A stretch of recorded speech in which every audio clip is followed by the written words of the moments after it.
Olá, muito boa noite, bom finalzinho de tarde, começo de noite dessa segunda-feira.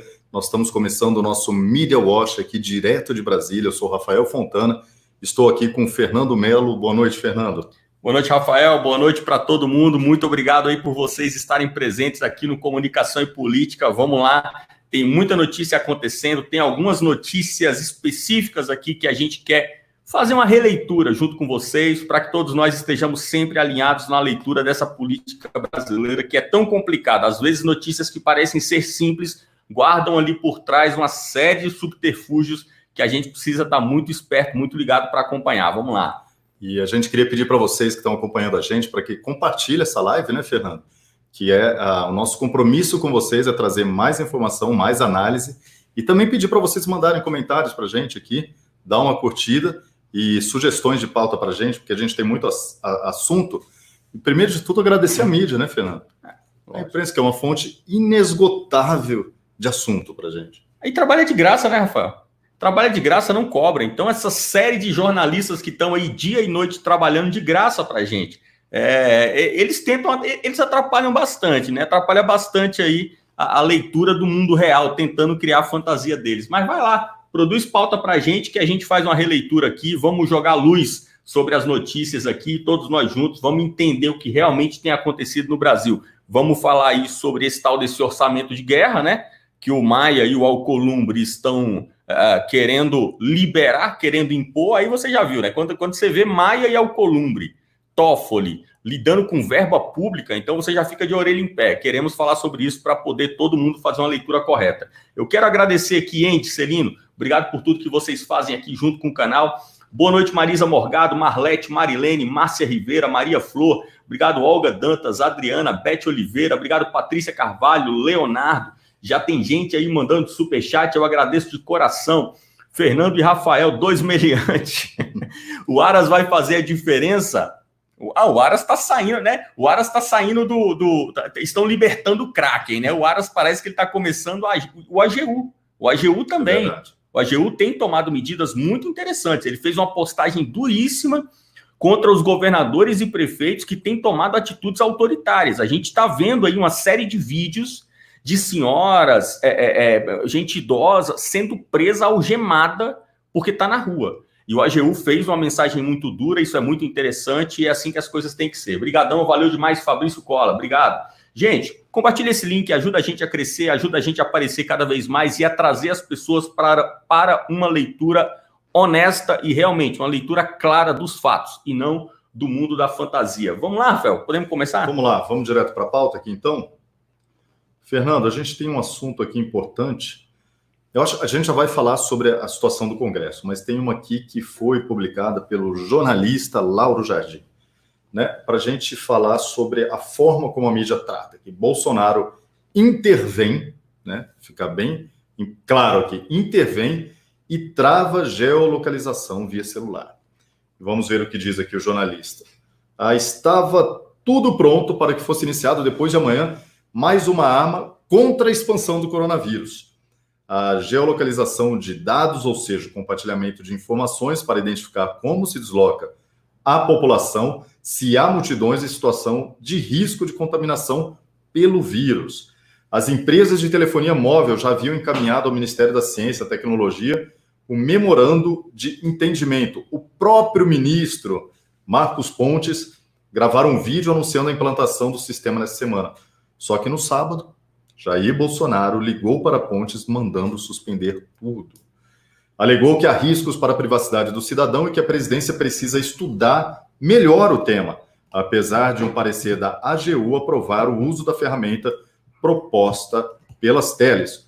O que foi proposto pelas empresas de telefonia móvel é uma solução semelhante à que foi adotada pela Coreia do Sul, um dos países com menores taxas de mortalidade pelo Covid-19. Mas Bolsonaro, em sua campanha contra o isolamento social, resolveu vetar a geolocalização. Ou seja, ele está dando essa notícia aqui, o colunista Lauro Jardim, que ele já teve fontes, né, no governo, ele não tem mais, mas ele está se lamentando por uma notícia que, na verdade, é positiva para o país. Fernando. Mas aí a leitura da grande imprensa, né? O cara, quando ele é leigo em interpretar o jornalismo, ele pode usar uma ferramenta que, na maioria das vezes, dá certo. Não é algo muito técnico, não é algo muito científico, mas se a Veja gostou, é porque está errado. Se o jornalista, se o Lauro Garden achou ruim, é porque é bom. O jornalista está reclamando que o Bolsonaro trava aquela geolocalização. Todos vocês sabem o que é isso, porque todos vocês aí ficaram loucos quando saiu essa notícia. Todos nós ficamos, né? Só esclarecendo, monitorar o celular dos cidadãos, né? Para onde os cidadãos estão indo e com quem eles estão se reunindo. Exatamente. E quando você localiza, quando você monitora a localização do celular, você consegue pegar, Rafael, uma informação que é individual, que é privada da pessoa, que é para onde ela está indo. Porque Exato. Você consegue fazer... Porque justamente esse é o objetivo. Foi até declarado pelo próprio astronauta, né, o ministro. Ele declarou que eles utilizariam o monitoramento para ver e prever aglomerações, ou seja, ia ver, tem muita gente indo para o centro, tem muitas pessoas se dirigindo para a praça tal, ou seja, daqui a pouco lá haverá uma aglomeração. O Bolsonaro fez uma intervenção, e esse tipo de intervenção é muito boa, porque o Brasil está sentindo falta disso, o eleitor brasileiro está sentindo falta disso, de intervenções. A palavra usada foi intervenção, né? A intervenção é alguém intervir em um assunto. De certa forma, o eleitor do Bolsonaro, ele está até um pouco assim, carente de intervenções do Bolsonaro. Porque o Bolsonaro ele foi eleito com o propósito de quebrar padrões, de quebrar um sistema vigente até então. O eleitor do Bolsonaro ele tem muita vontade de ver o Bolsonaro pegar alguma coisa que está ali já estabelecida há muito tempo e quebrar. Quando o Bolsonaro faz uma intervenção dessa, eu acho uma boa oportunidade. Porque não seria uma intervenção por intervenção. Não, para mostrar que eu sou do contra, então vou intervir aqui. Isso é bobagem, que a gente via todos os presidentes do Brasil fazer no Brasil, né? O cara chega na presidência, a primeira coisa que ele faz é apagar todo o passado que o gestor anterior fez e passa a criar um novo estilo de governo, como o Lula fez com a questão do PAC, né? Depois que o Lula chegou na presidência, não existia mais obra no Brasil, tudo era PAC. Então parecia que nascia um novo Brasil, quando na verdade era continuidade de tudo que já existia. Essa intervenção do Bolsonaro, ele intervém justamente nesse monitoramento, e é um ponto muito caro à pauta conservadora. Que no fundo, tudo isso diz respeito a quê? Liberdade individual. Liberdade individual que está sendo quebrada pelos governadores e prefeitos nessa questão de levarem os decretos como leis marciais. Agora não pode mais aglomeração. Aí uma senhora de 60 anos vai andar no parque, é algemada, presa, jogada atrás de um camburão. Essa intervenção do Bolsonaro, eu vejo com muito bons olhos, vejo ela sendo feita num momento propício, atende a demanda do eleitor, e é uma pauta que realmente precisa ser feita através de uma intervenção. Porque se deixar os órgãos competentes, as pessoas competentes, que no caso é o Pontes, ou governadores, eles dariam um encaminhamento aí do jeitinho que o Partido Comunista Chinês gostaria. Exatamente, Fernando. E aproveitando que você falou aqui, o que sai na revista Veja, a pessoa deve acreditar, ou só um pouquinho, como ela deve, no mínimo, suspeitar? Olha, eu acho o seguinte, se você não entende muito bem do assunto, saiu uma notícia na Veja sobre microbiologia, você não entende nada disso, veja o que a revista Veja está dizendo. Ela tá empolgada com isso? Então lá vem bomba. Se ela estiver achando ruim, é porque a notícia é boa. Fernando, é bom a gente explicar muitas vezes que quem nos acompanha não conhece todas as informações do que está por trás dos grupos de comunicação. E a gente sabe, né? E às vezes é bom compartilhar. A Veja pertence ao grupo Abril, a editora Abril, né? Famosa, que tem décadas de funcionamento no Brasil, né? Da família que pertence à família Tivita, desde a primeira geração. Quem fundou a Veja, o Roberto Tivita, depois passaram para os filhos. Mas o que acontece? A revista Veja, ela faliu, né? Toda a editora Abril, que era uma potência, que já fez um trabalho bom para o Brasil, já fez entrevistas maravilhosas, já teve colunistas incríveis, né? Mas faliu, quebrou. A revista Veja faliu, assim como a revista Exame e todas as outras do Grupo Abril. E ela foi comprada, veja só, que um grupo que já chegou a valer centenas de milhões de reais, foi vendida por 100 mil reais. 100 mil reais, Fernando, que é o preço de um carro, um Honda Civic, né, um Toyota Corolla, 100 mil reais. Foi a compra simbólica. E quem assumiu o controle da revista Veja, né, embora não seja dito, não seja divulgado, é o banco BTG Pactual, o banco que está envolvido na Lava Jato até a tampa, o banco que estava envolvido com Sérgio Cabral, com Luiz Inácio Lula da Silva, com Dilma Rousseff. Então, é isso. Quando vocês virem, hoje a revista Veja não é mais a revista Veja de antigamente. Não é a revista Veja que deu furos, não é a revista Veja que levantou as denúncias contra a Collor, é outra revista Veja atualmente, né? Controlada por um banco que dá as cartas ali, que é o BTG Pactual. Durante os nossos programas aqui, a gente não vai falar agora de todos os grupos de mídia, mas da Editora Abril você já sabe, né? Converse com seus amigos, passe essa informação adiante. Todos os títulos da Editora Abril, Exame e Veja, principalmente, que são os mais conhecidos hoje, né, do mundo de notícias, são controlados pelo BTG Pactual. E esse valor de 100 mil, ele mostra bem que não foi uma venda comercial, né, Rafael? Foi um valor simbólico simplesmente para você, era o custo da papelada ali. Que você passou de mãos, né? Passou de mãos, exatamente. Exatamente. Beleza. Pessoal, muito obrigado aí. Eu tenho visto aí, o pessoal tá mandando mensagem no chat.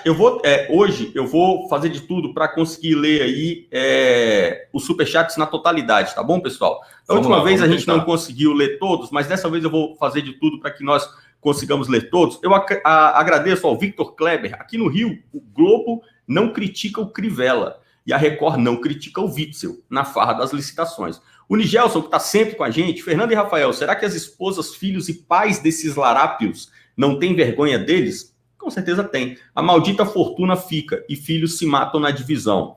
Ilka MC, minha irmã trabalha em hospital público aqui no Rio e os médicos do setor também trabalham no privado, onde podem administrar a hidroxicloroquina e estão tendo impressionante êxito. Adoro o seu canal. Obrigado, Ilka, agradeço demais, agradeço ao Fabrício. Ilka, hoje, por coincidência, eu fui no hospital resolver uma bobagem, um detalhe. Fui hoje no hospital aqui no Distrito Federal, Santa Helena, que é um hospital muito bom, né? Um hospital privado. Na quinta-feira, no Santa Helena. Um hospital privado, muito bom aqui em Brasília, e estava bem vazio.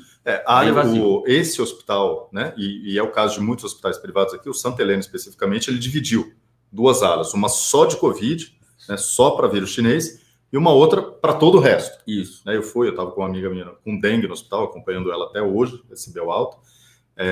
Então, a ala do Covid tinha uma pessoa. Metade do hospital reservado para o vírus chinês. Havia uma pessoa esperando para fazer o exame. E a outra ala tinha mais ou menos, como já foi dividida a metade do hospital, mais ou menos 60% de ocupação. Que se fosse um dia normal, já que foi dividido em 2, seria 3%, 30% da ocupação normal do hospital, ou seja, estava relativamente vazio. Depois ela foi transferida para outro hospital, pelo convênio, né, que passou ela para outro hospital. Lá na Asa Sul, Fernando, estava completamente vazio, outro hospital privado. Né? O que me deixou espantado, Rafael, não é nem com relação à ala do Covid. O que me deixou espantado é assim, a ala de enfermidades normais, né, emergências normais, não está tendo mais emergência, né? As pessoas não vão mais ao hospital, as pessoas não estão mais se machucando ou tendo crise de cólica renal. Criança quebrando o braço, né? Aquela coisa toda, não. Realmente, há poucos casos, Fernando, as pessoas estão intimidadas, com medo, tentando resolver em casa. Eu acho que é medo de ir no hospital. E o número de pessoas que estão deprimidas em casa, isso a gente vai demorar bastante para saber. E, Fernando, eu queria aproveitar a deixa para falar, todo mundo que filma hospital, ou filma policiais prendendo pessoas, às vezes agredindo pessoas, lembrem-se sempre que possível, colocar o nome da cidade, ou falar o nome da cidade, o estado e o dia, né? Às vezes, em alguns casos, dependendo de como acontecer, pode colocar a hora, mas assim, o mais importante, sempre que você filmar, diga o nome da cidade, ou o estado e o dia, tá? Ou escreve ali na sua mensagem quando você postar.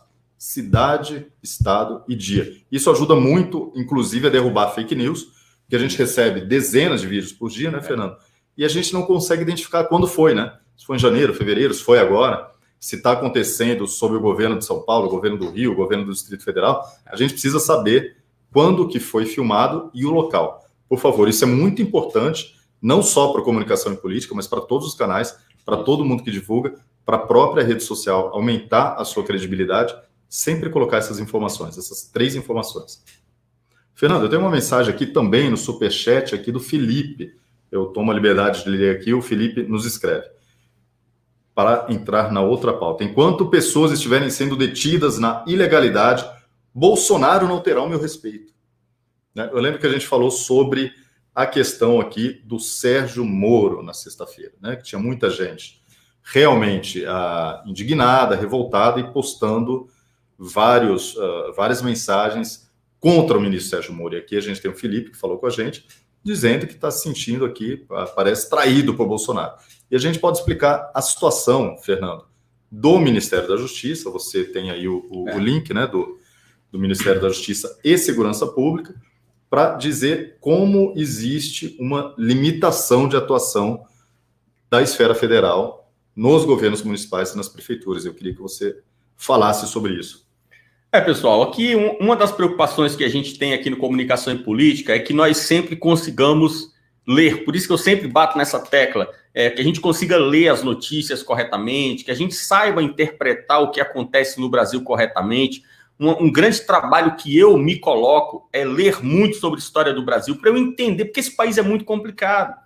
Eu tenho visto nas redes sociais uma preocupação muito grande, uma pressão especificamente sendo direcionada ao Sérgio Moro por questões que estão acontecendo no Poder Judiciário e no âmbito do Ministério de Justiça e Segurança Pública. E eu quero ajudar a esclarecer o máximo que eu puder sobre esse tema. Por exemplo, temos essa pauta que o Rafael está citando aqui, e temos também uma outra pauta, que é a pauta da compra dos tablets. Essa notícia rodou hoje aí na internet, muitas pessoas viram que estão sendo comprados 600 tablets pelo Ministério de Justiça e Segurança Pública, para que os presos consigam ver os seus parentes, né? A família que, obviamente, né, está ali impedida de ver por causa da crise do coronavírus. Muitas pessoas têm falado, poxa, mas agora eu estou com o pé atrás com o Moro. Poxa, o Moro é comunista? Poxa, o Moro é socialista? O Moro é progressista? Então é por isso que a mulher do Moro, ela andou falando. Eu quero te ajudar a entender essa pauta e, para isso, eu quero, inclusive, ir mostrando para você o passo a passo para que você também faça isso. Não precisa que nós, que estamos aqui na comunicação, tenhamos o monopólio das ferramentas, não. Eu compartilho as ferramentas com você. Procure saber, por exemplo, eu entrei aqui no site do Ministério da Justiça e da Segurança Pública e eu vou ler para vocês aqui o que está escrito no site do Ministério da Justiça e Segurança Pública. O Ministério da Justiça é um órgão do Poder Executivo Federal e não possui vinculação com o Poder Judiciário. Os poderes judiciário e executivo são autônomos e independentes. O Ministério da Justiça, respeitando o princípio da independência dos poderes, não pode interferir no Poder Judiciário. Portanto, não tem competência para prestar informações sobre processos judiciais, para atuar em processos judiciais de terceiros, apurar denúncia contra servidores do Poder Judiciário, etc. As competências do Ministério da Justiça estão elencadas aqui no próprio site do Ministério da Justiça. E as competências, dentre as competências, você tem, inclusive, a estrutura do Ministério da Justiça e da Segurança Pública. Se você analisar essa estrutura, que é publicada por decreto no dia 1º de janeiro de 2019, sempre que um novo governo toma posse, ele publica um novo decreto descrevendo a estrutura do Ministério. A estrutura do Ministério da Justiça hoje, ou seja, do Ministério do Moro, tem, olhando aqui por alto, não vou me dar o trabalho de contar, umas 40 secretarias e diretorias. Dentre essas 40 secretarias e diretorias, há uma chamada Departamento Penitenciário Nacional, que é o DEPEN. O DEPEN, quando você for olhar a documentação dessa proposta de compra dos tablets, ela está sendo feita pelo DEPEN. Ela não é feita pelo Ministério da Justiça e da Segurança Pública, como os jornais estão dizendo. Aí você pode dizer, Fernando, mas o DEPEN ele é subordinado ao Ministério da Justiça, então eu posso dizer que é o Ministério da Justiça. Então você também pode dizer que é o Bolsonaro que está comprando. Porque o Ministério da Justiça é subordinado ao governo federal. Então, vamos dar o nome certo aos bois. Se você olhar a estrutura do DEPEN, você vê que ele tem, inclusive, uma hierarquia determinada nesse próprio decreto. E nessa hierarquia diz que o líder ali, a liderança do DEPEN, é o diretor-geral. O diretor-geral, ele se chama Fabiano Bordignon. O Fabiano Bordignon, Rafael, eu fui pesquisar quem é ele, não me lembrava, fui pesquisar quem é o Fabiano Bordignon. E eu tenho visto que ele, inclusive, tem se mostrado alinhado na crise do coronavírus a uma busca por uma solução para que não sejam libertos os presos por conta do coronavírus. Eu tenho uma matéria, por exemplo, aqui, mostrando que na sexta-feira, dia 3, né, hoje é dia 3, ou seja, 10 dias atrás, o Fabiano Bordignon, diretor-geral do DEPEN, pediu para as autoridades do Brasil enviarem a ele relatos de crimes graves e crimes violentos cometidos pelos presos que saíram da cadeia por conta do coronavírus. O que ele está fazendo? Ele está buscando uma forma de, judicialmente, legalmente, com uma ferramenta que cabe ao próprio departamento penitenciário, de ele evitar novas solturas de presos.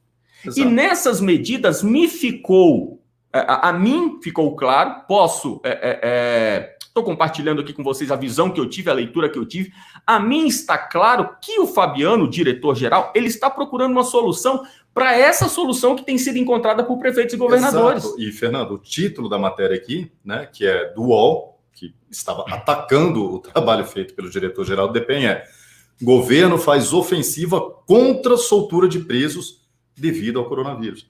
Né? Ou seja, então ele estava sendo criticado, na verdade, pela mídia por estar atuando, fazendo uma intervenção, né, contra a soltura de presos.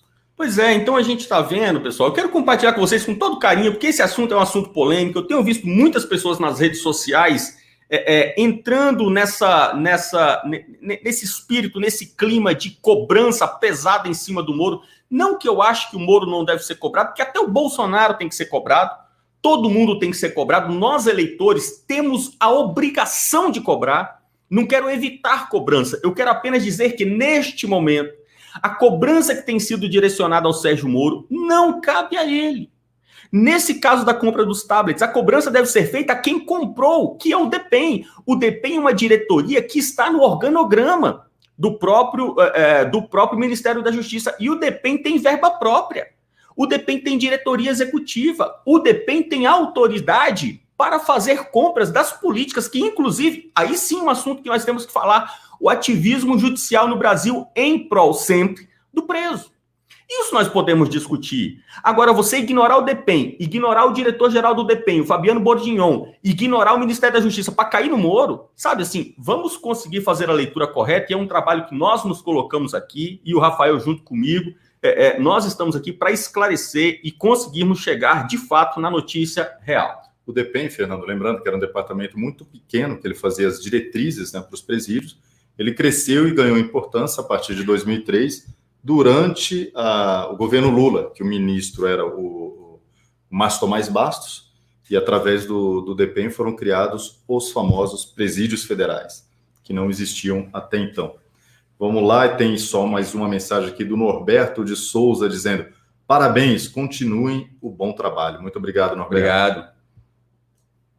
Podemos dar sequência na pauta. Fernando, você tinha um vídeo aí para mostrar?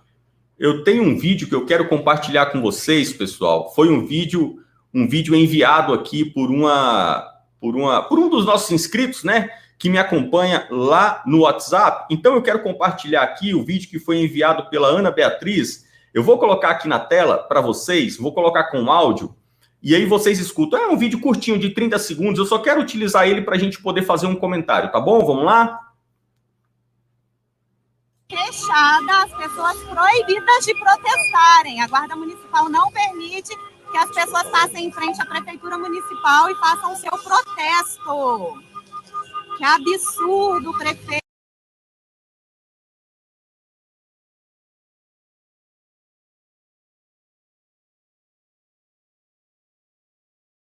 Fechada, as pessoas proibidas de protestarem. A Guarda Municipal não permite que as pessoas passem em frente à prefeitura municipal e façam o seu protesto. Que absurdo, prefeito.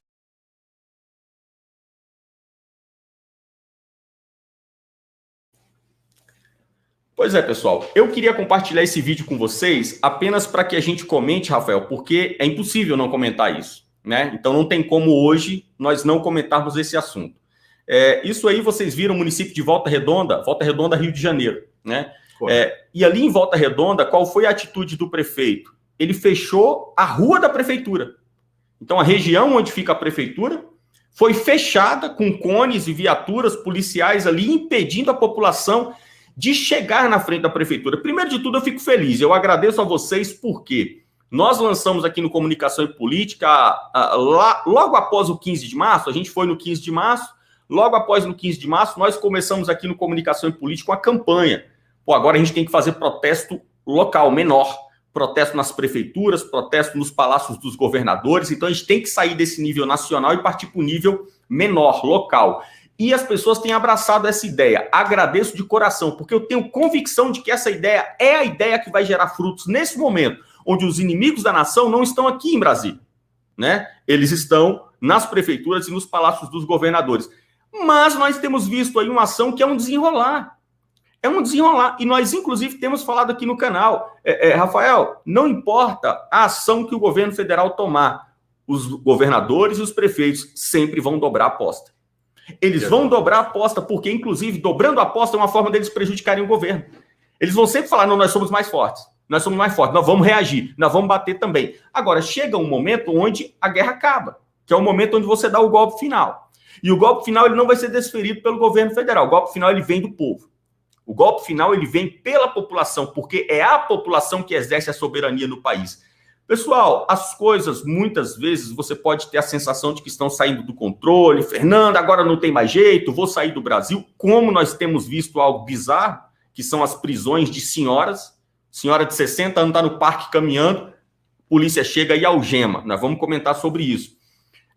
Mas eu quero dizer a você, essas consequências naturais dessa postura irracional de prefeitos e governadores, ela é justamente a postura necessária para o amadurecimento e a clareza, né?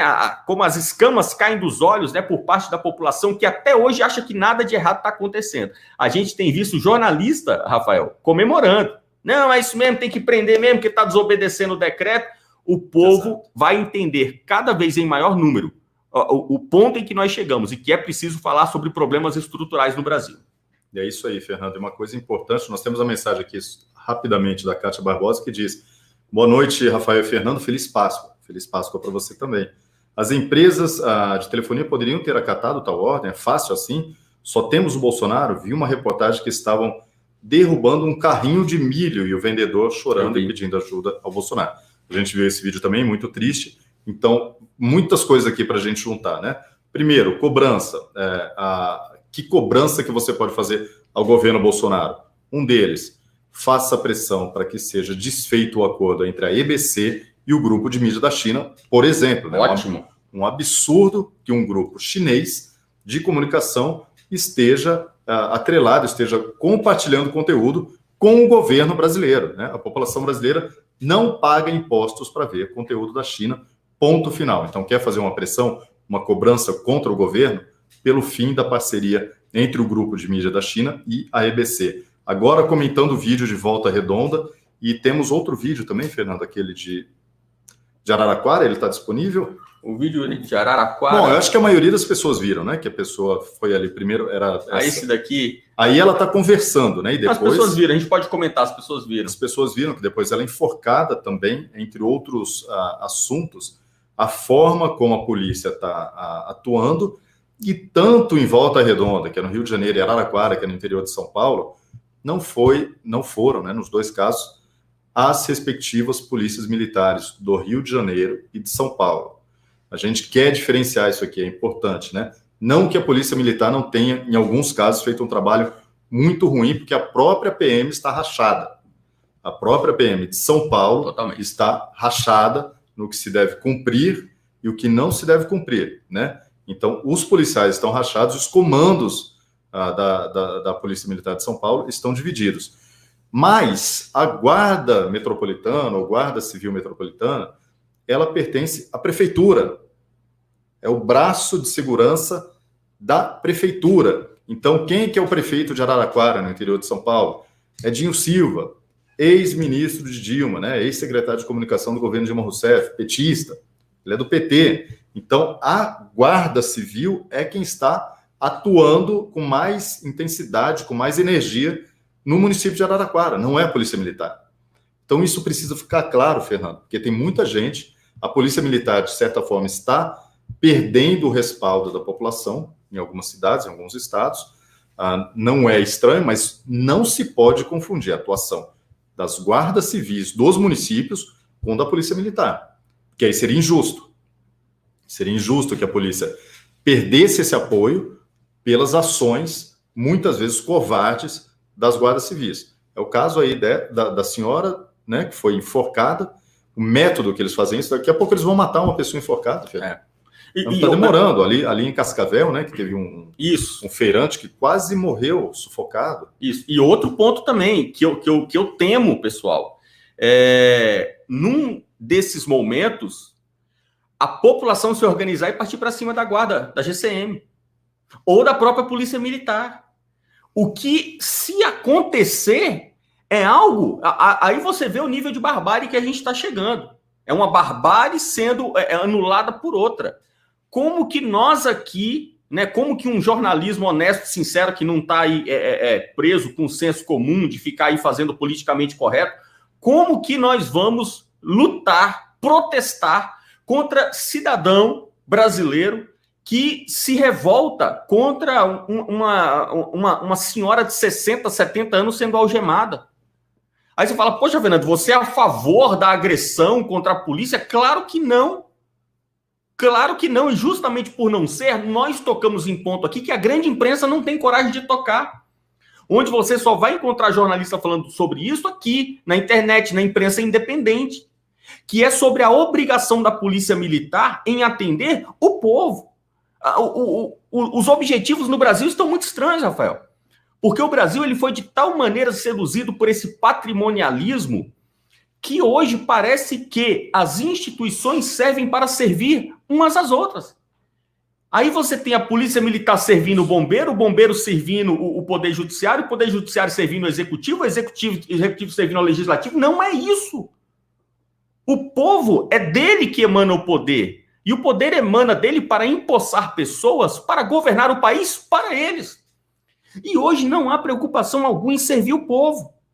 A Polícia Militar do Estado de São Paulo, do Rio de Janeiro, a corporação em si, ela não está aqui para servir as corporações, ou servir as instituições, ou os poderes. A polícia está aqui para servir a população. E aí eu faço um clamor aos policiais que estiverem nos escutando. Iniciem um diálogo dentro da corporação. Iniciem um diálogo dentro dos quartéis. Soldado, com tenente, vá conversando com os cabos, conversem. Nós precisamos ter um diálogo iniciado dentro da corporação da Polícia Militar. A quem nós servimos? De quem nós recebemos ordem? Isso tem que vir de dentro. Não dá para fazer uma intervenção dentro da Polícia Militar. Essa intervenção tem que ser uma intervenção que venha de dentro para fora. A Polícia Militar precisa vir para a sociedade trazendo uma luz sobre os verdadeiros deveres e objetivos da corporação da Polícia Militar. Exatamente, Fernando. O Fernando sempre muito lúcido nos seus comentários, né? Não se trata aqui, pessoal, de forma nenhuma, de colocar a polícia contra a Polícia Militar. É o contrário. O que a gente está tentando fazer é o apoio que a polícia sempre teve, inclusive a Polícia Federal também, os bombeiros, principalmente, sempre tiveram o apoio da população trabalhadora, do cidadão que é honesto, que vai trabalhar, que tem a família e está fazendo tudo correto, produzindo para o país crescer e se desenvolver. A gente quer que continue nesse caminho, né, Fernando? Exatamente, tem que continuar assim. Inclusive aqui, né, o nosso exemplo mais próximo, que é a Polícia Militar do Distrito Federal, é incrível. Adoro, sempre que a gente precisa dela, é uma atuação muito boa, principalmente nos protestos de rua, nota 1000. Exatamente. Vamos dar uma sequência à pauta aqui, Fernando? Vamos lá. Temos essa notícia que a gente comentou aqui no começo, né, sobre o Senado. Senado adia a votação da PEC do orçamento de guerra, Fernando. Essa notícia do Senado Federal, que é muito importante. Esse é o título de uma matéria do jornal O Globo, que está na internet. E ele diz várias coisas aqui, no começo da matéria, né? O Senado adiou para a próxima quarta-feira a votação da proposta de emenda à Constituição que cria o chamado orçamento de guerra, que facilita os gastos do governo ou combate ao novo coronavírus. E como você mesmo adiantou aqui, o mais importante está no final da matéria aqui, o novo... Mais para baixo aqui, né? O texto de Anastasia, porque o texto ele já foi aprovado na Câmara, né, e enviado ao Senado. E o senador Anastasia, que é o relator, ele mantém a permissão de que as despesas relacionadas ao combate à pandemia e seus efeitos na economia sejam feitas sem o cumprimento das regras que hoje regem o orçamento público. Esses gastos, porém, não podem ser permanentes e ficarão limitados à crise. Então, nós vemos nesse momento algo que é, no mínimo, arriscado. Se a gente estivesse falando aqui da Suíça, da Áustria, né, Luxemburgo, a gente não estaria preocupado, porque as pessoas nesses países, os políticos escolhidos pela população na Suécia, na Dinamarca, na Noruega, estão comprometidos, eles são da população, estão comprometidos a oferecer um bom serviço ao povo. Como não são japoneses, são políticos brasileiros, esses gastos sem limite, Fernando, sem regras, né, sem freio, né, mesmo que limitados, eles são perigosíssimos. É isso que está acontecendo no Brasil, né? População, fique em casa enquanto a gente rouba e ninguém pode fiscalizar. Deixa que a gente cuida de tudo. Deixa que a gente cuida. É para o seu bem. Calma, né? Não precisam ficar nervosos. Curtam a quarentena. Cuidem dos seus avós, dos seus pais. Cuidamos de tudo. Alcolumbre, Maia e Toffoli estão no comando. Fiquem calmos. Eu acho interessante que a proposta dele diz, né? O termo é sem cumprimento das regras que regem o orçamento. Imagina. A própria expressão, né? Todo mundo que está escutando a gente aí, eu agradeço demais pela presença de vocês. Peço que vocês sempre marquem aí nesse horário, 18h30, marquem aí na agenda de vocês, acompanhem a gente aqui para a gente fazer uma leitura real, sabe? Leitura do mundo real. Orçamento de guerra. Peraí, nós estamos em guerra? Eu acho que a gente precisa definir alguma... Eu nem me oponho tanto. Eu não tenho aqui um preconceito de falar assim, não, me oponho a esse termo. Talvez eu até aceite. Mas vamos conversar, vamos colocar aqui, vamos estabelecer as regras do jogo. Estamos em guerra ou não estamos? Porque se nós estivermos em guerra, nós podemos tomar uma série de medidas emergenciais que não necessariamente todas competem ao mundo fiscal e orçamentário. Por exemplo, nós podemos tratar criminosos neste momento, criminosos que forem pegos cometendo crime em flagrante, nós podemos prendê-los sem um processo. É assim que acontece na guerra. Você tem uma traição, você tem, por exemplo, um jornalista que está publicando matérias alimentando o inimigo e não alimentando o próprio povo, ou seja, um jornalista que trabalha pró-inimigo, ele pode ser preso imediatamente. Depois da guerra, aí a gente dá um processo, vai ver, de repente o cara é inocente, né? Libera ele, coitado. Porque nós temos visto no Brasil uma torcida, né? É o Coronavírus Futebol Clube.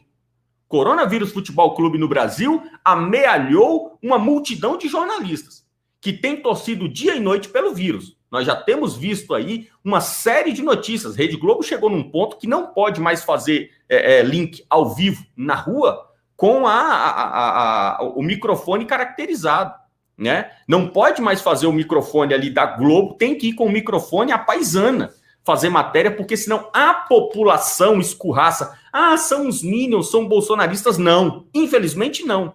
Não há tantos minions assim. Não há tantos bolsonaristas assim. É gente comum. É gente que está de saco cheio. É gente que não tem mais saco para isso. Não tem mais saco para ficar vendo a Globo lixo, como o pessoal gosta de falar aí na linguagem popular. Pessoal, orçamento de guerra porque estamos em guerra. Então, tudo bem. Nós estamos em guerra. O que o Alcolumbre, o que o Maia, o que a Anastasia, que era uma promessa, né, no tempo do impeachment da Dilma, ele foi uma promessa como grande democrata do parlamento. Anastasia, o que esses caras estão querendo com tanto dinheiro assim? Por que eles não querem obedecer regras orçamentárias? Gente, aqui não é regra aqui da Santa Igreja, do Vaticano, não, meu irmão. Regra orçamentária. Os caras não querem prestar conta para o TCU. O cara não quer prestar conta para a lei de responsabilidade fiscal. O cara não quer obedecer o teto de gastos. O cara não quer obedecer regras orçamentárias. Por quê? O que é de tão importante? Nós temos visto, como acabamos de falar, hospitais tradicionais vazios.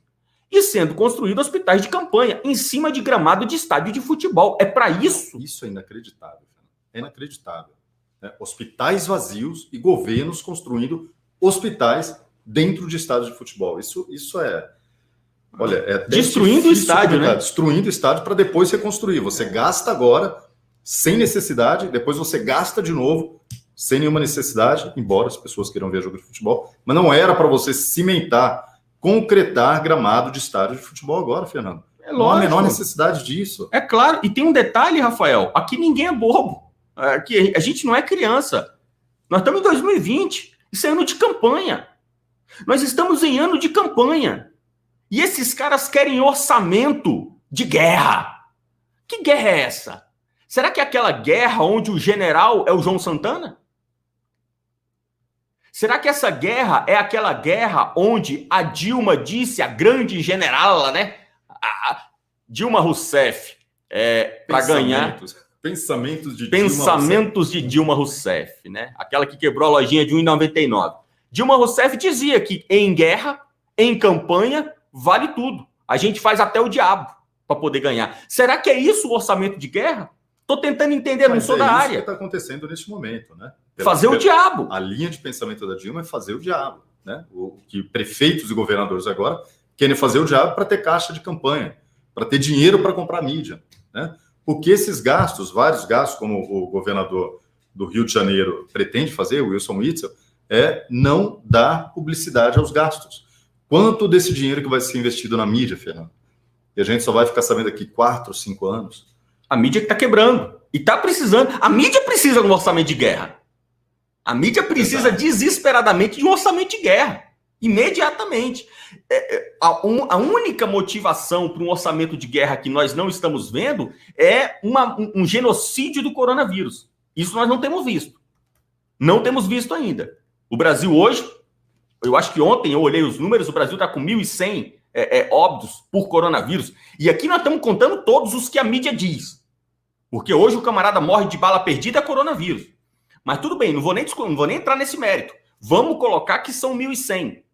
Nós temos 1.100 mortes. Quantas mortes violentas nós tivemos nos 4 primeiros meses de 2020? Lembrando que o Brasil é um país que saiu de 60 mil mortes por crime violento para 50. Ou seja, 50 mil mortos por ano. Se todo ano morre 50 mil, quantos morreram nos 4 primeiros meses? É uma conta fácil que você faz. Pelo menos 16 mil pessoas foram assassinadas nos 4. Quer dizer, 12 mil nos 3 primeiros meses, que a gente está no 4º mês, mas aí a gente vai caminhar para o fim de abril, chegando ao número aí de mais ou menos 16 mil pessoas assassinadas. Pois é, e isso não era uma guerra. Disso. Pois é, isso é guerra, né? O Brasil está numa guerra civil há mais de 20 anos, com a violência crescente. O Brasil é o país com o maior número absoluto de homicídios do mundo e um dos 10 de índice, né, de taxa de homicídio de todo mundo, sendo que quase todos estão na América Latina. Nós nunca precisamos de orçamento de guerra para cuidar do Rio de Janeiro. E para combater traficante, exatamente. Para combater o PCC, o Comando Vermelho, nunca foi preciso. 60 mil homicídios por ano, não precisamos de orçamento de guerra. 1.100 óbitos por coronavírus, orçamento de guerra. Deixa que Papai Alcolumbre e Maia resolvem. Gente, nós não somos otários. Agora, essa falta de freio, essa falta de bom senso está atiçando a população brasileira. O cidadão de bem saiu do sério já. Não vai sair, já saiu. E ninguém está colocando água nessa fervura. Exatamente, Fernando. É muito assunto aqui. Eu queria ler uma mensagem aqui só para poder esclarecer pessoas que estejam na mesma situação aqui, porque a Vânia Rezende escreve: Rafael, né, a mensagem está direcionada a mim.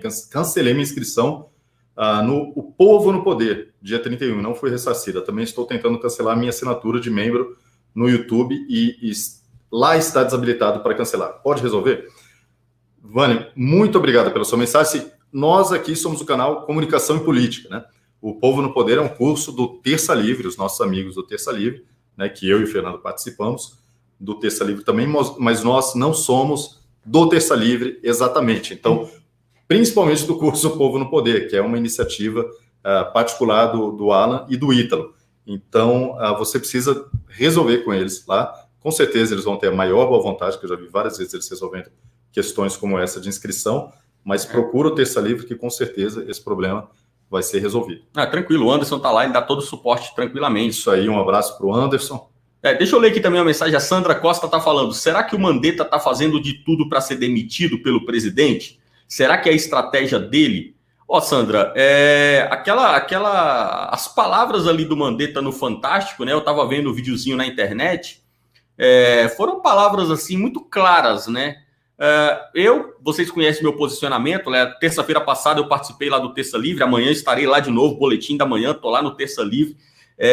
Eu falei na terça passada, o Mandetta tinha que ter sido demitido por WhatsApp. Ele não é digno de uma demissão face a face. Ele tinha que ser demitido por WhatsApp. Naquela coletiva que ele deu falando aquelas abobrinhas. Nessa daqui que ele está no Fantástico, então assim, eu já larguei de mão. Eu nem comento mais. Porque eu não sei o porquê que o Mandetta ainda não foi exonerado. Eu posso imaginar, lógico, todos nós imaginamos. Não precisa ser muito imaginativo para isso. Eu só posso imaginar que o Bolsonaro não quer, em meio à crise do coronavírus, abrir mão do ministro da Saúde. O que, ao meu ver, não é um bicho de 7 cabeças. Porque, por exemplo, nos Estados Unidos, isso que acontece no Brasil, Rafael, não acontece nos Estados Unidos. Você não tem nos Estados Unidos o cara que é o ministro da Saúde, né? Que lá é outro cargo, mas o cara que seria o chefe da saúde do país, né? Ele não é o responsável pela crise do coronavírus. Eles têm alguém que exerce um papel como que de um interventor numa crise. Isso é o que eu tenho pregado aqui no Comunicação e Política há um mês. Ao meu ver, o Brasil ele não deveria colocar o ministro da Saúde para cuidar de crises. Ele tinha que ter um interventor. Então você tem uma crise do coronavírus, pega um interventor e põe para cuidar. Teve lá o episódio de Brumadinho, pega um interventor e põe para cuidar do episódio de Brumadinho. E assim você pega um cara que é técnico, especialista na área e põe ele para cuidar. Acabou aquilo ali, é igual uma missão de guerra. Acabou aquilo ali, beleza, parabéns, paga o soldo do soldado e retira ele de cena. Eu não consigo mais ver algo que não seja por aí. Agradeço ao Antônio de Deus, uma vergonha, governos e prefeitos fazendo e acontecendo, parece que são independentes, a economia derretendo, União não tem pulso, estão esperando o quê? Essa é a sensação do eleitor do Bolsonaro. Obrigado, Norberto de Souza, obrigado, Rosa Carina, obrigado, Fernanda Rocha. Fernanda Rocha está falando que lá em Ponta Grossa, no Paraná, as coisas estão começando a voltar ao normal. Eu tenho recebido muitas mensagens de moradores do Paraná, falando que realmente lá o comércio está voltando. Parece que é um dos estados mais avançados nesse aspecto, né?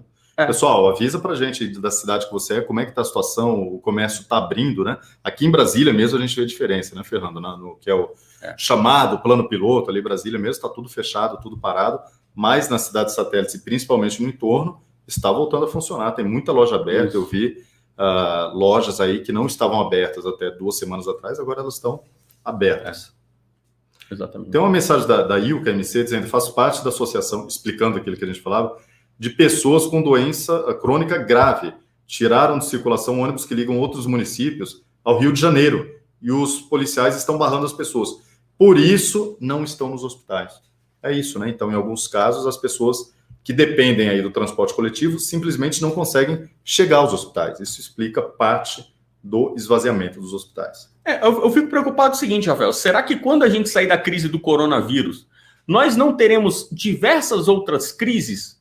Como, por exemplo, pessoas que são pacientes renais. Estou dando um exemplo aqui. O cara é paciente renal, ele tem que fazer hemodiálise, tem que fazer... Esse cara não está conseguindo fazer. Aquele paciente que é diabético, tem um tratamento ali que é periódico e não está conseguindo fazer. Será que esse cara não está em casa acumulando umas comorbidades que também levam a óbito e que quando a crise do coronavírus passar, nós teremos um mundo de pessoas convergindo todas ao mesmo tempo para os mesmos locais?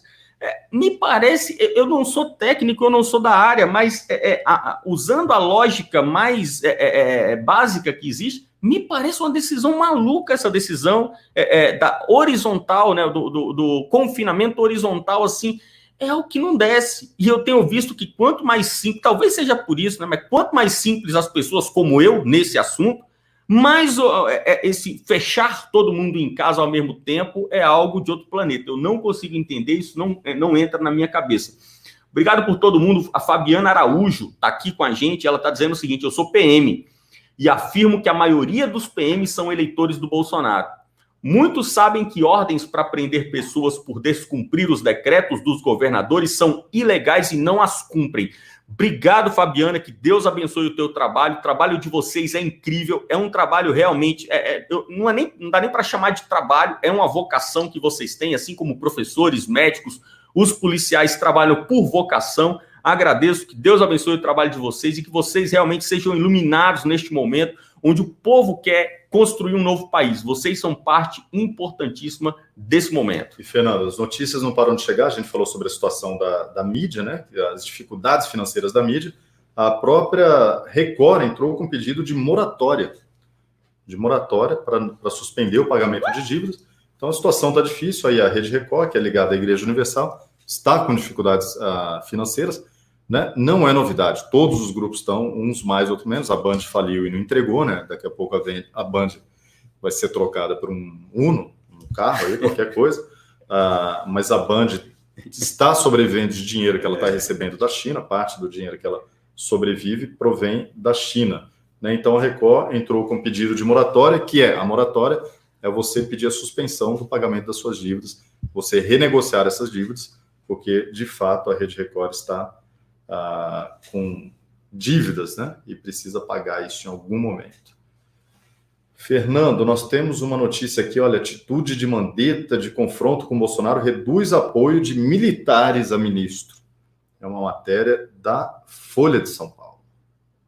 Né? Ótimo. O apoio que o ministro Luiz Henrique Mandetta tinha no núcleo militar do Palácio Planalto para continuar no cargo perdeu força na noite de domingo. O tom adotado pelo auxiliar presidencial em entrevista à TV Globo foi avaliado pela cúpula fardada como uma provocação desnecessária ao presidente Jair Bolsonaro, sem partido, que atrapalha o esforço de se evitar uma troca no comando do Ministério da Saúde em meio à pandemia do coronavírus. E o que o Fernando disse aqui? Ótimo, tá? Mas o objetivo da Folha de São Paulo, Fernando, né, como a gente está aqui para fazer uma leitura da mídia, o objetivo é que não seja ótimo, né? Está querendo jogar a opinião pública, né? Se é que existe ainda opinião pública que lê esse jornal, querendo dizer que isso é uma coisa ruim. Olha só, né? Militares malvados e tal, estão querendo tirar o Mandetta.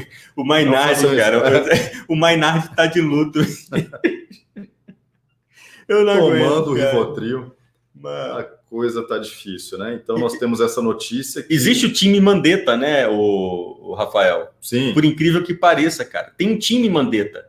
Hashtag Team Mandetta. Tem uma galera que mas tem gente que torce pro morcego, não vai torcer pro Mandetta, pô. Tem gente que torce pro Mandetta. É incrível, eu fico impressionado. O Mandetta, ele é um cara, se você fizer todo o histórico do Mandetta, desde o dia em que ele nasceu, que foi no dia 1º de janeiro, porque antes do 1º de janeiro de 2019, ninguém sabia quem era o Mandetta.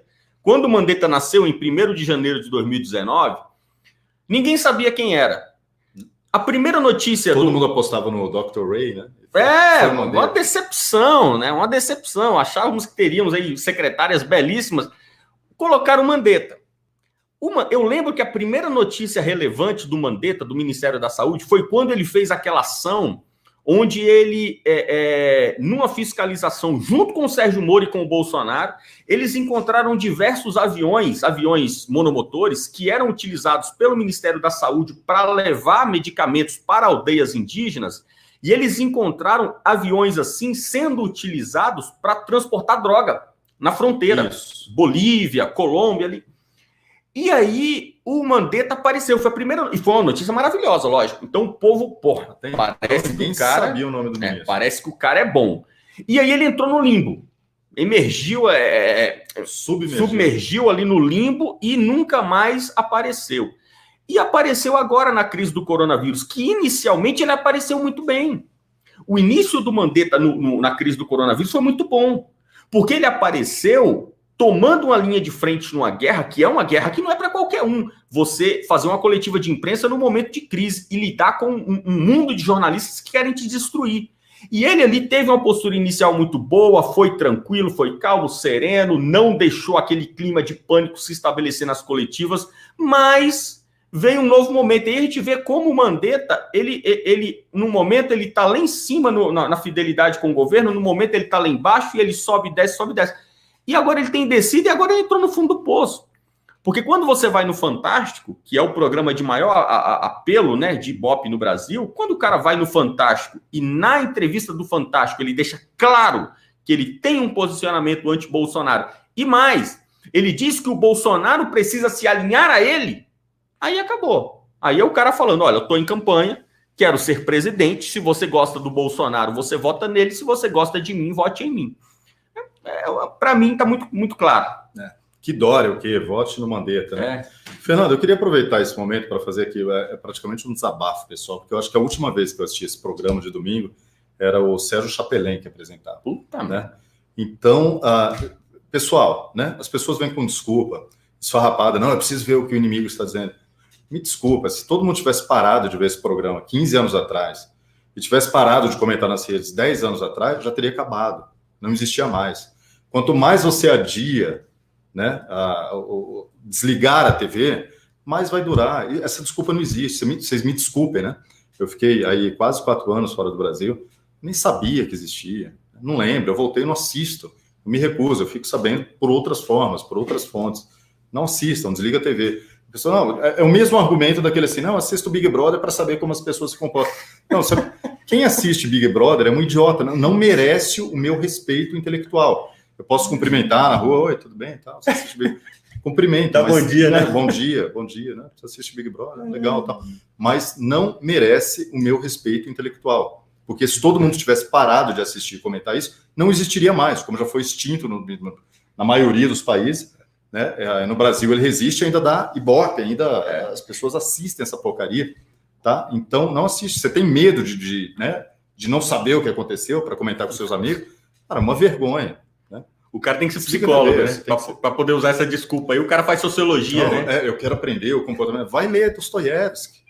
Né? Vai ocupar seu tempo com alguma coisa decente. Vai aprender o mundo. Né? Quem criou o Big Brother, que foi o holandês, que agora esqueci o nome dele, o cara lia, né? Shakespeare, lia Foucault, Dostoiévski. Tanto que ele leu George Orwell, né? Leu 1984 e criou um programa. Para você criar alguma coisa de sucesso, você precisa ler bons livros, você precisa de uma cultura erudita para conseguir criar bons programas. Se você assiste Big Brother, você não vai ser nada, me desculpa. Exato. Vamos lá, mensagem psiquiatria sensata. Quero levar uma mensagem de tranquilidade, que eu acho muito importante, Fernando. Ansiedade e crise de pânico estão muito prevalentes, além da depressão e risco de suicídio. Calma, galera. É aquilo que você estava falando, Fernando, que eu queria completar com essa mensagem aqui. As pessoas falam, nossa, meu Deus, o mundo está horrível, a China está comprando o Brasil. Não, gente, a China está comprando o Brasil faz mais de 20 anos. Você que ficou sabendo agora, não é o que o mundo está ruim agora, não. O mundo já está ruim há 20 anos. Você está sabendo disso agora. Não entre em depressão porque você ficou sabendo de algo que já acontecia. Não, é muito bom que agora você pode abrir o olho, né, abrir seus olhos e começar a cobrar das pessoas que você escolheu e das pessoas que você vai escolher que não, o caminho que elas não devem trilhar. Então agradeça por você estar sendo bem informado. É chato, é ruim, é triste ficar sabendo dessas coisas? Sim, é muito chato, né? Mas agradeça por você estar sabendo que agora você tem ferramentas para lutar contra isso. Exatamente. Obrigado aí, tem também a Fernanda Rocha. Obrigado, Fernanda Rocha. Quem não tem perna é perneta, quem não tem mandato é... Obrigado, Fábio Martins, aqui em Areal, no Rio de Janeiro, todo o comércio está funcionando, apenas reduziram para meio expediente. 3 casos confirmados, 0 óbito, cidade, 20 mil habitantes. Obrigado, Antônio de Deus do Nascimento. Mandetta chegou a frisar aglomerações na padaria. Obrigado, Marcos Victor. Acho que o Bolsonaro está dando corda para o Mandetta se enforcar. Obrigado, Isa. Obrigado, Nigelson Paiva. Obrigado, Wendel Faz. Obrigado, Mário Guim, Laurindo Rodrigues. Fernando, você acredita que hoje e após esses últimos eventos, a totalidade dos militares estão fechados com o Bolsonaro, seja no campo ideológico como no político? Gente, as Forças Armadas, o Exército, que é o que as pessoas mais se referem quando falam de Forças Armadas, o Exército ele é plural como a sociedade é plural. Se você ler, por exemplo, sobre 1964, sobre o governo militar, você vai ver que nós tínhamos quartéis comunistas. Você tem noção disso? Nós tínhamos 2 quartéis especificamente que eram quartéis comunistas. A grande maioria, lógico, que estava ali contra o comunismo. Mas você tem uma diversidade dentro do Palácio do Planalto. Você acha que não existe petista no Exército? É lógico que tem. E como sempre diz o Fernando, o soldado está ali para defender a pátria, né? Está ali para ter ideologia. Isso acontece, mas no momento de decisão, no momento de ruptura, o Exército vai defender o país. Com certeza, não tenho dúvidas disso. Olha a mensagem da Marina Leivas Lucas. O Daniel Lopes comentou que o Mutreta quer provocar a própria demissão para obter dividendos políticos. Seria promovido pela mídia marrom a cordeirinho imolado na Páscoa por querer dar valor à vida acima de tudo. Isso duraria 2 meses, no máximo. Nem chegaria a 2 meses, né, Fernando? No máximo. Pode ficar tranquila, Marina. Verdade. Obrigado, Sinara. Agradeço aí, a Sinara tá mandando aí mensagem. Obrigado, Sinara. Obrigado, Na Real tá falando que eu tava assistindo Big Brother aqui um dia. É impossível, né? Impossível. Aqui em casa não entra. É indecente esse orçamento de guerra. Haja Rivotril para sobreviver a essa situação. Obrigado, Kátia Raposo. Vamos lá, Rafael, tem mais notícia aí? Temos mais notícia. Eu queria, Fernando, uma notícia aqui que eu queria comentar com você. Um apresentador da Globo, que eu acho que é humorista também, ele disse que foi abusado na infância, né? E aproveitou para atacar Bolsonaro, que numa entrevista à revista Veja, não é novidade nenhuma. Aqui, a matéria publicada por este portal de notícias, aquela notícia que é... Isso é do Correio. Ao UAI, que é ligado ao Correio, né? É, Correio. Então ele diz o seguinte, um dos atuais maiores nomes da TV Globo, não sei porque eu não assisto, Marcelo Adnet, é um dos maiores humoristas do país, matéria muito mal escrita. Nesta quinta-feira, dia 9, ele deu uma entrevista, foi da semana passada, reveladora, onde falou sobre política e aspectos do seu passado. Sobre Bolsonaro, ele detonou o presidente. O presidente é uma piada pronta, talvez a figura mais caricata que já vi na vida, né? Abre aspas. Não apenas na forma de falar, de pensar ou de se comportar, mas sobretudo no conteúdo. Olha o que ele diz aqui, Fernando. Collor, Fernando Henrique, Lula, Dilma, todos eram passíveis de sátiras. Só que nunca um governante disse tanta bobagem, seja por incapacidade, seja por estratégia mesmo, fecha aspas, disse o humorista. Eu acho que ele não acompanhou o governo Dilma Rousseff. Esse aí não conhece a estocadora de vento. Esse não conhece a presidente que saudou a mandioca. Esse aí não... Que quase todo mundo, né? Se é homem, mulher, quando está caindo, quando está em decadência, fala que foi abusado. Não que eu não acredite, ele pode ser, mas ele poderia não ter contado nunca isso. Mas normalmente uma pessoa que está no auge, que está bem, que está feliz, que a carreira está realmente explodindo e a pessoa está muito, muito confiante, bem sucedida, ele não fala isso, né? Quando uma pessoa diz que foi abusado, vem a público, é porque ele caiu um pouquinho. Normalmente é o que acontece. Eu não quero ser injusto aqui com esse humorista, mas normalmente é o que acontece. E aproveitar uma situação dessa, de dizer, né, da sua fragilidade, do seu passado, aproveitar para atacar o presidente, por favor, né? Uma coisa não tem... É estranho, né? É tudo estranho, né? É estranho o cara falar, porra, abusaram de mim. E por falar nisso, o Bolsonaro, né? O cara conseguir linkar o abuso com o Bolsonaro é uma coisa que já não dá para entender. Outra coisa é que tempo louco é esse, né? O millennial, ele é o cara lá que assiste o Big Brother para poder aprender sobre o comportamento humano, ele deve entender sobre isso. O millennial, essa mania do millennial, né, de recorrer a Freud na hora do fracasso, né? O cara tá entrando, a carreira dele tá entrando ali no abismo, aí ele lembra, né, de todos os abusos sexuais, aí tudo vira sexo, né? A vida se resume a sexo. O que nós teríamos lá em Marx como tudo se resumindo a dinheiro, você vai chegar ali nesse grupo de millennials aí, tudo se resumindo a sexo. Se eu não faço sucesso é porque eu fui abusado. Se eu faço sucesso é porque eu abuso, é porque eu sou abusador, é porque eu sou o fodão, é porque eu sou... É uma coisa muito louca, né? Mas é um retrato dessa sociedade, não dá nem para... Né, coitado, não dá para comentar, é uma coisa maluca desse povo. E, Fernando, cadê o Aras? Que a gente o Aras é meu petista favorito. Aras, um beijo para você. Porque teve uma notícia aqui, olha, que o PGR, né, que é o Procurador-Geral da República, é justamente Augusto Aras, ele contrariou o Supremo e disse que o Bolsonaro pode sim decidir sobre o isolamento, Fernando. Mas o Aras? O Aras não é petista? Pois é. O que você tem a dizer sobre isso? Eu tenho a dizer sobre isso que eu amo o Aras. Eu nunca critiquei. O Aras, eu amo o Aras desde criancinha. O Aras e o Corinthians não tem como não gostar. Gente, aí é um momento em que eu digo para vocês... deixa eu ler aqui só o primeiro parágrafo, Rafael. Que eu não consegui abrir aqui. O presidente Bolsonaro tem o direito de decidir sobre o momento oportuno para maior ou menor distanciamento social no enfrentamento do novo coronavírus. A opinião é do PGR, Aras. Em parecer, Aras afirma que, como o mundo passa por uma crise sem precedentes, repleta de incertezas, não é possível avaliar hoje com precisão se a estratégia de limitar a circulação de pessoas tem eficácia. Agora veja, o que o Aras está falando? O Aras está recorrendo ao uso da lógica. Olha só que o Aras ele não está usando um argumento jurídico, uma teoria francesa do direito anglo-saxão. Não. Ele está dizendo o seguinte, olha, essa tal dessa crise do coronavírus não é uma crise da incerteza?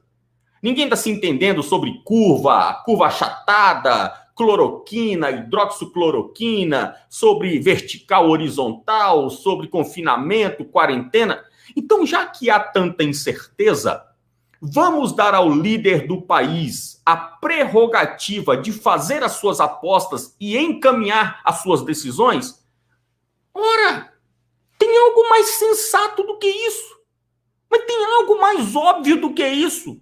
Eu fico imaginando essa imprensa de hoje, em tempos de guerra, como está aí o Maia e o Alcolumbre dizendo que a gente está em guerra. Imagina a desgraça, Rafael, que é você ir para uma guerra nesse modelo democrático.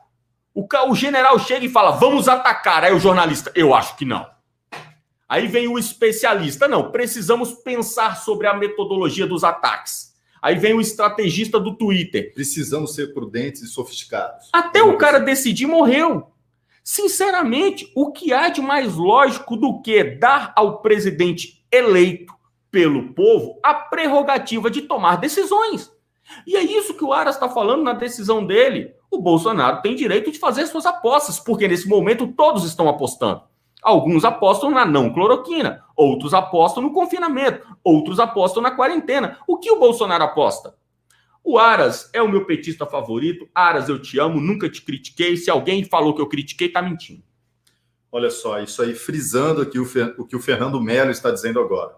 Esse parágrafo da matéria, que é do Estadão, para o Procurador-Geral da República, cabe ao Executivo Federal, né, decidir qual o grau mais adequado de isolamento social, levando em conta tanto o sistema de saúde quanto a economia, né? E no domingo, aqui ontem, o Estadão diz, Bolsonaro afirmou no Twitter que para toda ação desproporcional, a reação também é forte. Abre aspas, esse foi o tweet do Bolsonaro. Além do vírus, agora também temos o desemprego, fruto do fecha tudo e fica em casa, ou ainda o te prendo, né? Escreveu o presidente em uma referência ao governador de São Paulo, João Dória, apontado como potencial presidenciável em 2022. Quem que vai? Bom, Dória ameaça aplicar medidas mais duras, como multas e até prisão, caso a população não respeite o isolamento social. É um assunto que a gente não comentou, que parece distante, mas é muito importante a gente falar, Fernando, da carreata e da manifestação em São Paulo no sábado, né? Foi muito forte. Foi muito forte. A carreata no sábado e domingo também. As carreatas, o posicionamento, a decisão que o cidadão do estado de São Paulo tomou foi uma decisão admirável, Rafael. Todo mundo que está aqui ontem, aqui no Desmentiras em Série, eu dei os parabéns para todo mundo, porque teve muita fake news em cima da manifestação do povo do estado de São Paulo. E eu dou os parabéns mais uma vez, porque o que vocês fizeram é algo que vai reverberar por todo o país. Pessoal, quem foi às ruas é a minoria. O Brasil tem 220 milhões de pessoas, 220 milhões de habitantes. Mas a minoria que foi para as ruas em São Paulo foi uma minoria muito expressiva. E gente que falou muito bem e falou muito alto. E saiba você que foi nas ruas, você que foi na Paulista, você tocou no coração de pessoas que não foram. E essas pessoas que não foram irão por sua causa. Irão motivadas por você e pelos teus atos. É isso que a gente tem que pensar. Quando nós fomos aqui, Rafael, lá na frente do Palácio do Buriti, tinha ali conosco 500 pessoas no máximo. No máximo. Teve um momento que eu contei, deu 300 e uns quebradinhos. 500, depois encheu um pouco mais. Nós, com 500 pessoas, nós vamos mudar o destino do Distrito Federal? Não. Mas nós vamos tocar no coração de quem ainda não entrou nessa guerra. Nós vamos lá no fundo, lá no Brasil profundo, lá no cara que está lá numa cidade satélite do Distrito Federal, que está puto igual a gente, mas que ainda não foi tocado, né, por essa centelha, né, de que, poxa, você é um cidadão, esse país é seu. O poder executivo, legislativo e judiciário está para te servir. Então esse cara, ele é tocado por você. E aí você faz uma de 300, uma de 400, uma de 500, de repente você toca a população. E nós vemos isso que aconteceu no estado de São Paulo. Foi assim que começou o impeachment da Dilma. A primeira manifestação aqui em Brasília tinha 3 mil pessoas. Exatamente. Né? Depois foi crescendo, enchendo. Exatamente. Nós temos, vocês que estão acompanhando agora aqui o Media Watch, eu, Rafael Fontana e Fernando Melo, são 7 horas e 42 minutos. Vocês querem que a gente continue mais um pouquinho? Então vamos continuar aqui, hein, Fernando? Ninguém... Antes que as pessoas respondam falando, não, acaba aí. Vamos acaba que eu quero fazer a janta. Que eu quero fazer a janta, a mensagem do Diniz. Dá para você fazer a janta, deixar ligado na gente, vai escutando. O Diniz pergunta, Fernando e Rafael, o que dizer da Record e do SBT, que muitos atribuem como uma opção a Globo, mas não mostraram, nem deram uma linha sobre o Fora Dória. Gente, a situação da mídia, só para explicar, como nós falamos, é muito delicada. Né? Eles têm contas a pagar, inclusive o governo Dória é o que está fazendo o maior investimento na mídia. É muito difícil você exigir que a mídia ataque. O SBT ele sempre teve uma linha um pouco mais neutra de política. O Silvio Santos ele apoia presidentes. Ele é uma pessoa que respeita muito a instituição Presidência da República, né? Ele fez isso com Sarney, com Collor, com Itamar, com todo mundo que veio depois, né? E ele respeita muito o presidente Bolsonaro, mas ele não interfere diretamente no jornalismo do SBT, ele procura manter a distância. E a Record, lógico, que faz um trabalho importante hoje, mas a Record também, a Record apoiou durante dos anos petistas, a Record ficou 10, 12 anos colado ali no PT, né? Então, vamos ter um pouquinho de memória. O vice-presidente de Lula, que era o José Alencar, era da Igreja Universal, ele pertencia ao partido da Igreja Universal, que era ligado à Record. A Record foi a emissora que mais recebeu dinheiro, né, proporcionalmente, né, que mais aumentou o seu faturamento durante os governos petistas. Então, calma lá. Vamos pensar, hoje está apoiando o Bolsonaro porque tem interesse ou porque realmente está a favor dessa agenda, né? Porque apoiou o PT durante muitos anos. Então, a gente tem que separar um pouquinho o que é o momento, o que é a história de cada emissora. Mas eu não esperaria que o jornalismo brasileiro tivesse uma postura hoje contra um governo estadual, sendo que eles dependem um pouco também dos investimentos de cada estado brasileiro. Exatamente. E a gente tem que pensar também, Rafael, que o problema da imprensa, se nós formos fazer aqui uma análise da imprensa em si, o problema da imprensa hoje é o serviço ao senso comum, é o serviço à opinião comum e a formação da opinião comum. O José Ortega ele tem um livro incrível que é A Rebelião das Massas. Leia esse livro. Esse livro ele muda a tua visão sobre o mundo. É um clássico. A imprensa hoje, ela sofre mal. Fala, Fernando, você gosta da Globo? Não, odeio. E do SBT? Odeio. E da Record? Odeio. Porque a mídia hoje, o modelo da mídia hoje, ele está errado. Ele jamais vai ser um modelo bom. Algumas pessoas gostam da Record. Não, a Record está se alinhando ao Bolsonaro, então eu gosto da Record. Tudo bem, meu amigo. Se o Bolsonaro sai do poder e vem o Dória, ela se alinha ao Dória. Aí você vai deixar de gostar. Então você gosta da Record? Eu odeio. Mas você está satisfeito com a Record se alinhando ao Bolsonaro? É lógico que eu estou. Agora, do formato da imprensa, eu detesto. O formato da imprensa, e esse formato não é obrigatório.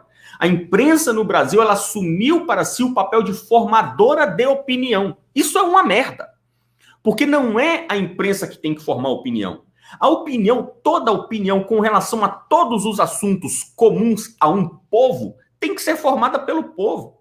A opinião que tem que ser formada por especialistas são opiniões técnicas. A opinião sobre a medicina tem que ser formada pelo povo? Não, tem que ser formada pelos médicos. A opinião sobre a engenharia vai ser formada pelos engenheiros, naturalmente, pelo próprio conhecimento que é próprio deles. Agora, a opinião sobre a música popular brasileira é definida por quem? No Brasil é definida pela Globo. Isso é normal? É assim que as coisas têm que ser? Por que a imprensa tenta formar opinião cultural? Por que a imprensa tenta formar opinião artística? Por que a imprensa, através do jornalismo, constrói aproximações entre o eleitor e um candidato em específico? Isso está errado. Então, o modelo de mídia de imprensa brasileira ele é um modelo falido. Vai falir, vai quebrar, porque ele está se lixando para o cliente. Ele quer que o cliente se adapte à empresa. Exatamente, Fernando. Nós temos uma mensagem aqui da Andréia Barcelos. Segundo programa show, divulgando para todos. Parabéns, Aras, como disse Fernando, meu petista favorito. Para cima desses governadores ditadores. Beijos, Rafa. Beijos para a Dé, que está sempre acompanhando a gente no Terça Livre e também aqui no Comunicação e Política. E a Deise San, hoje à tarde estive no centro de Taguatinga, olha, aqui no Distrito Federal, e me parte o coração ver a tristeza no olhar de ambulantes que estão tentando a sorte nas ruas para continuar sobrevivendo. E também, Fernando, até de andarilhos, mendigos que falam, não, precisa abrir isso imediatamente, porque a gente não está sobrevivendo. Claro, eles dependem do movimento das pessoas que ajudam cada uma dessas pessoas nas ruas. Eu estava ouvindo uma pessoa estava falando comigo que ela está em uma situação financeira muito ruim, é uma pessoa que trabalha como doméstica, e ela disse que, sabe qual é o problema que ela me relatou? É que nesses momentos difíceis, quem ajuda as pessoas mais pobres lá no bairro onde ela mora é a igreja, e a igreja está fechada. Então, olha o ponto que a gente chegou. O Estado fechou o agente de caridade na sociedade. Fernando, eu te mandei aí, só se você pode ver para a gente, é isso daqui. Vamos lá, recuperando uma notícia que eu vi nesse fim de semana aqui, olha só. Né, a mulher de um vereador. Primeiro, eles mudaram o título, né? Você tem... A gente consegue mostrar? Eu tenho aqui, pode ir falando que eu vou colocar Eles aqui, mudaram o título porque antes era o seguinte, era mulher de vereador da cidade de Bolsonaro morre por Covid-19. Eu vou compartilhar na tela aqui a imagem. Depois eles mudaram o título. Assim, é muito triste a exposição que fazem, né, até mórbida da pessoa. Né? Nossos sentimentos, a família, claro, porque ninguém está torcendo, mas o que diz aí o texto? Mulher de vereador de cidade onde Bolsonaro cresceu morre por Covid-19. Né? O Bolsonaro, ele nasceu em Glicério, no interior de São Paulo, mas ele cresceu na cidade de Eldorado, lá no Vale da Ribeira, em São Paulo. Né? Então, diz, a mulher de vereador da cidade de Bolsonaro morre após o diagnóstico do vírus chinês, que ela era mulher casada com o vereador Toninho Mendes, do MDB de São Paulo, no interior. Olha a ligação, né? O que eu queria chamar a atenção. Mulher de vereador de cidade onde Bolsonaro cresceu. Primeiro, qual a relevância dessa notícia? Tirando a cidade, claro, ali, que é a esposa do vereador, as pessoas estão comovidas, estão tristes. Qual, né, saiu no UOL e foi no Nacional. Qual a relevância, Fernando, de uma notícia como essa para a população brasileira? Aqui... Né? Uma tentativa de relacionar o presidente da República a uma morte pelo vírus chinês. Aí você veja, né? A cidade onde o Bolsonaro cresceu. Então, eles pegaram a cidade onde o menino Bolsonaro cresceu, aí nessa cidade tem um vereador, a mulher do vereador faleceu pelo Covid-19. Que se você fuçar essa questão, ainda existe a probabilidade da distorção que está ocorrendo em todo o Brasil nos atestados de óbito. É o ridículo que a imprensa se preza. E é isso que a gente está falando aqui. Fernando, você gosta da Folha? Não. Mas eu gosto da Reexame. Não, eu gosto do Valor Econômico. A proposta da imprensa está errada. Parem de tentar criar a realidade. Parem de tentar transformar a fantasia que está na cabeça de vocês no mundo real. O mundo real está aí e ele já é bem complicado. Para entender o mundo real, dá trabalho, exige dedicação. Não precisa criar um monte de fantasia. Vamos dedicar o nosso tempo a entender o mundo real. É o motivo do Media Watch. Esse quadro que a gente criou aqui é um quadro que a gente vem para compartilhar com vocês. Um desejo que nós temos de ver a imprensa não é acabar. Não quero que a Globo feche, que a Veja feche. Eu quero que essas pessoas trabalhem bem, que utilizem o poder que eles têm, que é um poder gigante, para informar, para ajudar, para esclarecer, para ajudar o Brasil a crescer e se tornar uma potência mundial. É isso que eu desejo e nós, além de desejarmos, estamos fazendo o pouco que a gente pode fazer, pelo pouco de poder que a gente tem. A grande imprensa cresceu com dinheiro público. A grande imprensa cresceu com seu dinheiro e com o meu dinheiro. Nós aqui estamos trabalhando, prestando unicamente total fidelidade àquela plaquinha antiga que tinha nos comércios onde dizia: o freguês tem sempre razão. Aqui nós estamos para atender o nosso público. O nosso público é vocês. Comunicação e política não depende de dinheiro público, não recebe dinheiro do governo, não recebe dinheiro de partido, não trabalha para político. O nosso trabalho ele é totalmente financiado por você. Por isso eu peço a todos vocês que estão nos assistindo, que gostam do nosso trabalho, que gostam da nossa proposta, nos ajudem através do Superchat, sejam membros do canal, conheçam o nosso site www.escoladeconservadorismo.com, seja aluno da nossa escola, é um trabalho o qual nós damos um valor extremamente, é um valor gigante.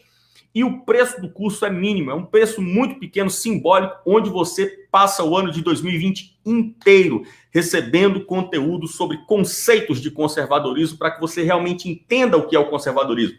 Algumas pessoas me mandam mensagem: Fernando, queria ajudar o canal, mas não consigo mandar superchat, eu assisto pela Smart TV. Pessoal, aqui na descrição do vídeo tem as nossas contas bancárias. Se você quiser fazer uma doação para a gente, faça. Com a sua doação, você mantém não apenas o Comunicação e Política, como também as nossas palestras, os nossos cursos presenciais, as nossas redes sociais, o trabalho de jornalismo que a gente faz lá no nosso site, enfim. Agradeço de coração a todo mundo que ajuda o Comunicação e Política e faz esse trabalho crescer cada vez mais. Começamos aqui com um sonho de um dia termos 3 mil inscritos. Hoje a gente está indo para 170 mil e eu agradeço, pois esse trabalho é feito por vocês, levando o nosso canal cada vez mais longe. Legal, eu vou fazer uma coisa aqui que eu não combinei com o Fernando, ele já vai me chamar a atenção aqui depois, porque eu estou lendo o superchat, estou atrapalhando a vida do Fernando quando eu leio aqui e ele já não sabe mais qual que tem que ler. Mas, Fernando, eu vou falar aqui que eu não vou adiantar, mas assim, só isso que eu quero dizer. No futuro, não tão longe, haverá um curso muito importante para as pessoas que acompanham comunicação e política no Brasil. Exatamente. Correto? Exatamente. Deixa aí, no momento certo, a gente vai divulgar. Exatamente. Isso certinho e vai ser realmente a nossa contribuição de verdade para ajudar a mudar esse quadro político no Brasil. Nós temos a mensagem da Dália de Souza. Olá, meninos, haverá nova carreata fora Dória neste sábado, ao meio-dia, né? Sábado próximo aqui, em frente ao ginásio do Ibirapuera. Beijos, Rafa. Meu lindão, beijos para a Dália, que também sempre acompanha a gente. Já está adiantando aqui, eu nem tinha essa informação, né? Chegou para a gente agora. Ótimo. Então, essa organização, São Paulo realmente está reagindo, Fernando. Né? É uma reação que influencia todo o país. Outra coisa que eu queria pedir, porque eu fiz o post em inglês quando aconteceu isso e foi parar em vários países. Você que fala outros idiomas, sempre que acontecer esse movimento, porque pode instigar cidadãos de outros países a começar a adotar a mesma postura. A pessoa lê ali, olha, no Brasil, o pessoal está indo para a rua. Eles tinham que ficar em casa, mas eles não querem saber, não. O hospital está vazio, ninguém está doente. Isso. Eles estão começando a lutar pelos direitos deles. Só vai cair lá na África, aqui na América Latina, Estados Unidos, né, outros países da Europa, e as pessoas vão começar a se mexer. Então, você que fala outro idioma, que domina idiomas diferentes, sempre publique aí, dá um retweet com traduções, né, em outros idiomas, mostrando essa mobilização da população brasileira. É sempre importante. Obrigado, Wendel Faz, obrigado, Nigelson, obrigado, Isa. Os hospitais deram alta para pacientes com AVC na UTI. Um absurdo isso, denúncia gravíssima. Obrigado, Marcos Victor, obrigado, Antônio de Deus, obrigado, Fábio Martins, aqui em Areal, todo o comércio funcionando. Obrigado, Fernanda Rocha, Marina Leivas, obrigado, Antônio de Deus.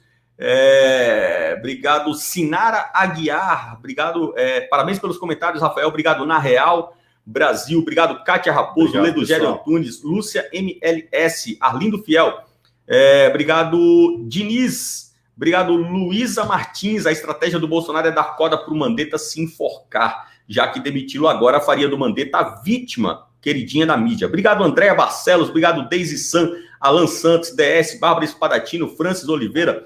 Se Eldorado não tivesse caso, Bonoro beneficia cidadão.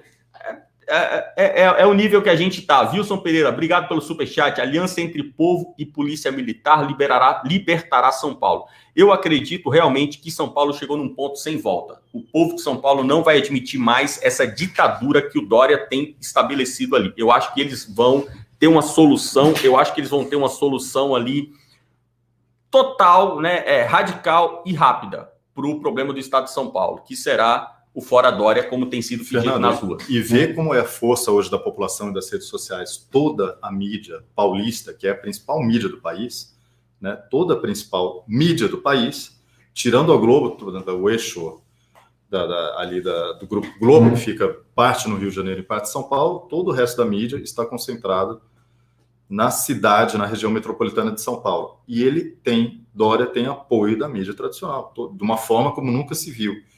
E hoje ele não teria a menor possibilidade de ser sequer reeleito governador do estado de São Paulo, que dirá presidente da República. E tirando os tucanos, que eles têm uma dificuldade de perceber a realidade, né, a população já percebeu isso, e mesmo outros partidos estão percebendo que seria uma barca furada nesse momento ficar ao lado de João Dória. É absurdo, né? O Dória ter apoio é uma vergonha, porque o Dória foi o cara que alimentou com dinheiro do cidadão do estado de São Paulo, ele alimentou a imprensa. Obrigado, Washington Carvalho. São Paulo já está se mobilizando. Falta nós, cariocas, fazermos o mesmo contra este governador traidor. O Witzel, ele tá numa pau a pau com o Dória, né? Eles estão lutando ali para ver quem é o mais ditador. Sábado eu fui em São Paulo, irei novamente. #fora Dória. Beijos. Obrigado, Nidia Alves. Valeu demais pela parceria e tá sempre com a gente aqui no Comunicação e Política. Obrigado, Erickson Henrique Moraes. Por que vocês e o Terça não participam das coletivas do governo? Poderiam fazer perguntas muito mais pertinentes sobre a situação dos estados.